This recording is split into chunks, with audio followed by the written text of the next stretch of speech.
you're considering buying into the most oversupply area in Singapore, you have to stick around. Guys, jokes aside, if you're considering buying Lentor Garden Residences, or you're a OCR junkie like myself, or maybe you're just looking at entering into the Thomson-East Coast line transformation, watch this before you commit, because this is not going to be a long video, just a very straightforward floor plan analysis and to address certain concerns that buyers may have, which is the above mentioned oversupply situation. I'm going to give you a deep dive to let you see whether this project is it suitable for you, because today buyers who are looking at Lentor are no longer spoiled for choice, because other than Lentor Modern, they're just TOP, Lentor Hill, Silot Green, Lentoria, you barely have anything to buy already. And now with Lentor Garden Residences, the real question isn't whether Lentor is a good location anymore, because Lentor Modern has proven to be profitable already. The real question is whether if you enter in today, in 2027, will you be touching your shoulder here and say that, bro, you did a good job by entering when most people are skeptical. So what we're going to cover today is, number one, let's understand the Lentor transformation story and where does Lentor Garden sit within this. A walkthrough of the floor plans from the 2-bedders all the way to the very interesting floor plan, which is the Terrace house at 1,400 plus square feet. Actually, to be honest, when the developer announced that they are going to have terrace houses, I was pretty excited because long time never see strata house, but there are only 3 units. I probably think that it will be fully sold because the quantum is only at 1,500 square feet, and I was thinking to stay in the 1,500 square feet. Later we'll break down the floor plans for you to have a clearer understanding before you get confused just like me a few weeks ago. And many of you have been asking me about my voice, say my voice sounds very sexy. Yes,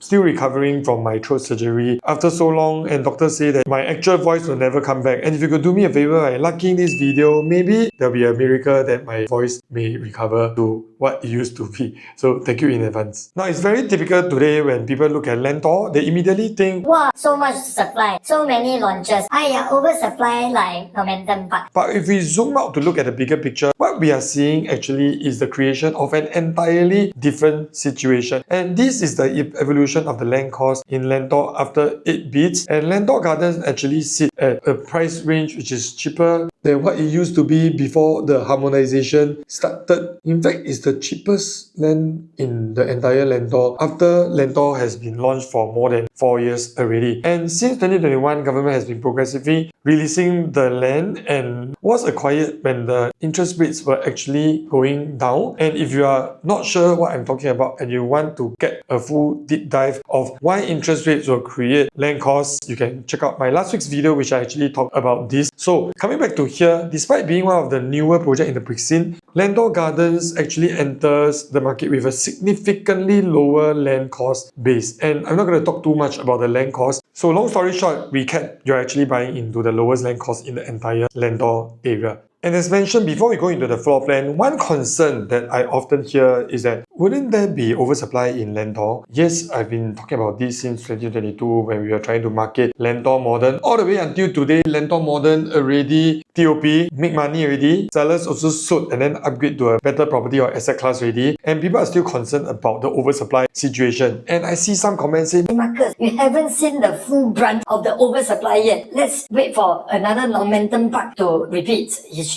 So I think this is hugely debatable, and I don't want to say that I'm 100% correct, but there's always evidence that we can find to see why some developments make money, and there's always evidence to show people that they're not using apple-to-apple comparison, resulting to either delaying your plans, paying higher prices, or not doing anything at all, and always say that, wow, if I know earlier, no lah, the video already tell you lah, you know, but you decided to be a bit more skeptical. And I don't know whether I say this will offend anybody, but it is what it is. And I'm not laughing at you because I myself have been in this mind block or skeptical situation as well, which is the reason why my first property was an HDB flat when I actually had options. And if you wish to find out more about my journey, right, this is one video that I've done recently that I break down my thought processes so that if you are somebody who is stuck or you cannot convince your spouse that you have this plan and you think it works, right? Feel free to go check it out and then you can send to your spouse or your friends if you think this is something that will help you. But continue in this video first.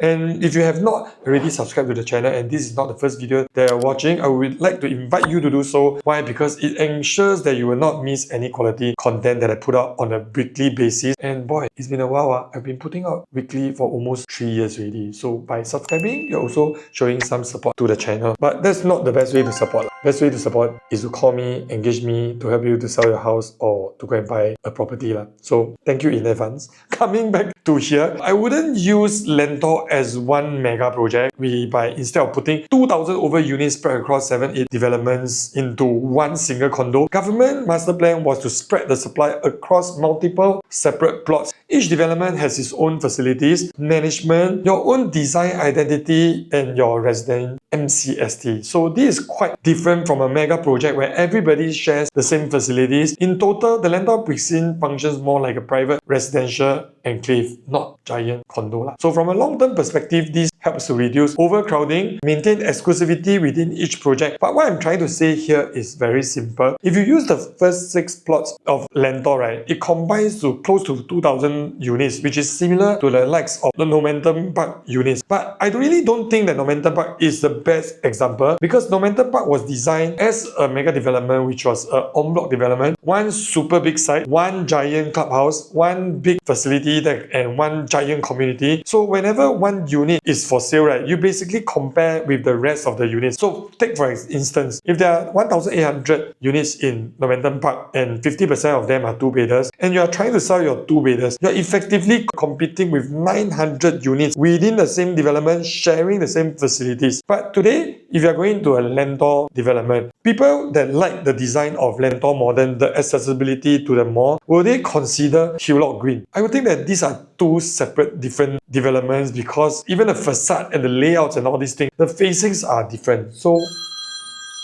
hello? So what I'm trying to say is this lah. You can see when Lentor Phase 1 cluster, 1,944 units, 4 different plots, 4 clubhouses, 12 swimming pool including 4 individual led pool, as compared to Normanton Park, 5 main pools altogether, including 150 meters mega pool, 1 central mega clubhouse which is shared by almost 2,000 units, and 1 single MCST unified into a 600 over square feet land. So do you really think that is a same situation? But I think a better comparison will be something like Treasure at Tampines. You can see that the profit margin is really very healthy up to this day. And when you look at the site map, right, what you can see here is that we have a total of 11 swimming pools and there are multiple function rooms to actually serve the needs of 2,000 over units. That is a result of having more facilities, and even with a development with 2,000 over units competing with sufficient facilities and separation of residents, right, it's proven that mega developments doesn't mean oversupply. And if you think that it's an oversupply situation, doesn't matter. What else are you looking to buy? If you think Lentor is oversupplied but you're not going to buy anything else, then you have to think whether is it just an excuse not to buy anything, because what you can afford, you don't want to buy. Things that you cannot afford, you think is too expensive. Then maybe you can go and watch my previous video that I talk about the mindset and all these things. Perhaps you need more mindset training. And if you are not someone like that, I do encourage you to share these videos with your friends or share this on social media, because sometimes one correct decision may change the lives of the family, not just the family, but for generations to come. So by sharing this video, you are doing a good deed. So coming to the floor plans, first and foremost, we want to talk about the most efficient layout in the development, which is the 6'4", 6 square feet, 2-bed, 2-bath. And when I say efficient, right, it's hugely debatable because these days, if you go to, example, the CCR, you are able to find 2-bedders starting from about 581 square feet. So even though it's the most efficient size, it's actually something that is the most comfortable amongst most of the Lentor developments. And this is an efficiency play because the first thing I noticed is that developers have managed to squeeze in 2 proper bathroom, kitchen, yard space, and proper dining area. These days, most of the 2-bedders come with what we call a galley kitchen, but the living room is a little bit more compact. I think it's really something of value. So for the 6, 7, 8 square feet units, you actually have all of them come with enclosed kitchen, and I think this is a huge plus over here. And they have this very small study area for all the units, and personally I wouldn't call that a study lah. It reminds me of Bloomsbury, the 3-bedroom plus study. When I go and see the study, it's only one small corner. And so don't be mistaken, if you want something with a household shelter or a helper's room, right, this will be a 689 square feet unit, also with enclosable kitchen and proper dining area.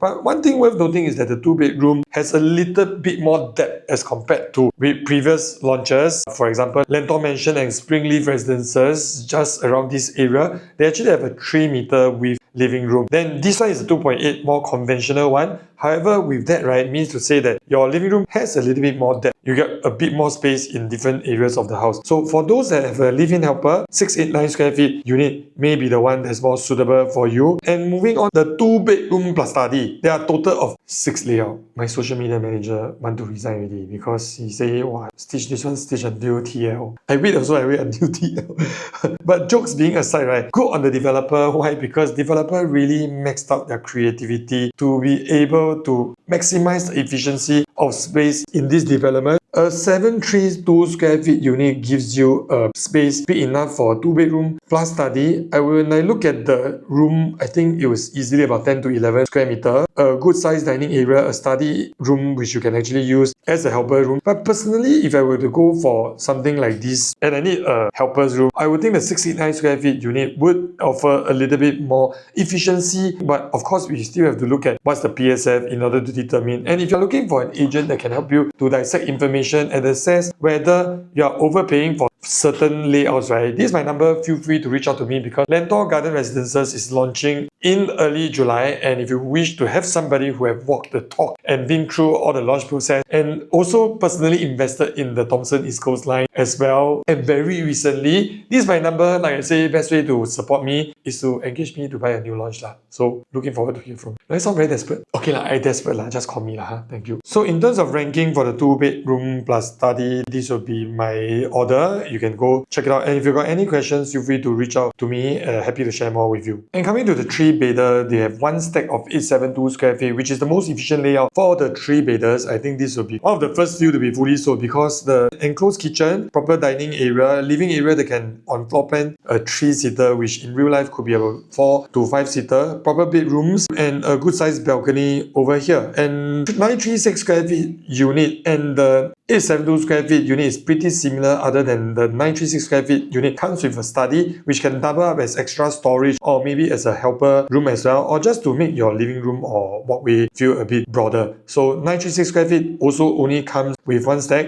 Next, the interesting one would be the 969 square feet. It's been a while since I see a 969 square feet unit with a dumbbell layout, with a study and a household shelter. I think it's quite amazing that developer is able to squeeze so much into a 936 square feet unit. But it's worth noting, the only downside is that the study is actually sharing the door with a toilet and one of the bedroom, meaning to say that it is quite difficult to make it become a helper's room unless your helper is below 1.4 meters of height. But I would still think that this is a very efficient and functional layout for most families because these days family sizes are only about 3 to 4 packs. So if you want one helper, I don't think this would be a problem. So in terms of the 3-bedroom premium, I wouldn't want to go step by step, one by one. Mainly what I feel the developer has done very well will be the household shelter being facing the yard itself. Yes, even though there isn't a real proper yard, however, I would think that these days people are quite used to those Stegen dryers that you can actually dry even without having to air your clothes outside, right? Yeah, why am I advertising for people? But yeah, jokes aside, you have the yard which is beside the WC and you have a household shelter in the kitchen itself so that when you're having your movie nights and you're blasting your Sonos surround sound system like what I always do,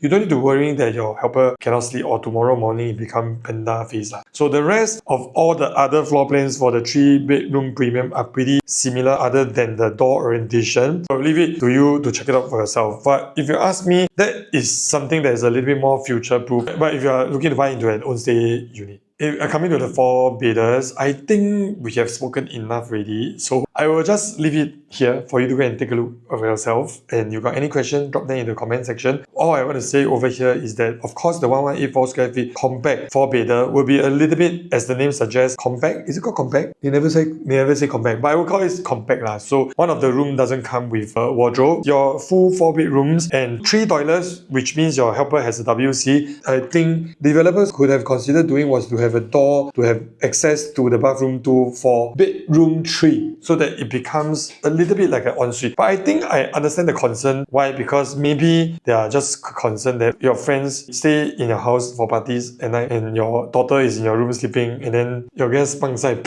very loud and your daughter can hear inside the room. Because the truth is, can hear one. Because the doors are moving. Not really that great. But why I say this? And one thing that maybe I would think is a little bit different will be the household shelter suddenly protruding out from the house for this 4-bedroom C1. This will mean that if at night your helper want to go toilet, they have to walk through the living room to go to the toilet on the other end.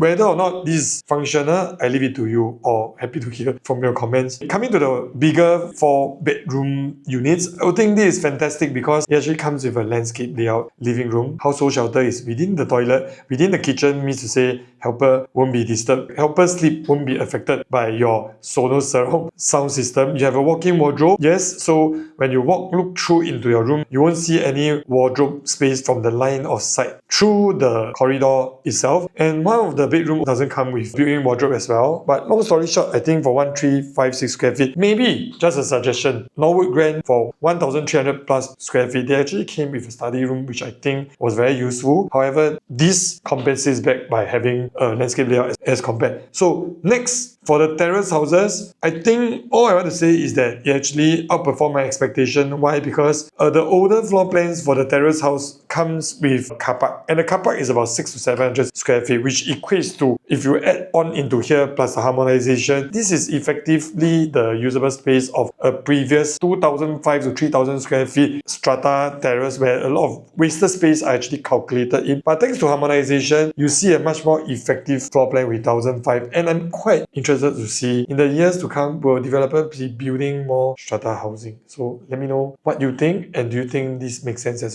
all? And with that, I come to the end of this video. Thanks for watching until the end. If you wish to have my consult on what you should be doing next, this is my number. And because I personally gone through most of what you have been through before, from a HDB upgrader, selling it off in 2017 up to today, me and my wife own a combined 8-figure residential portfolio in Singapore. And if you believe that you want to get advice from somebody who has done it before, and that's also your game plan, right? Reach out to me, let's discuss more. Thanks for watching until the end, and I'll see you at the next week's video. Bye.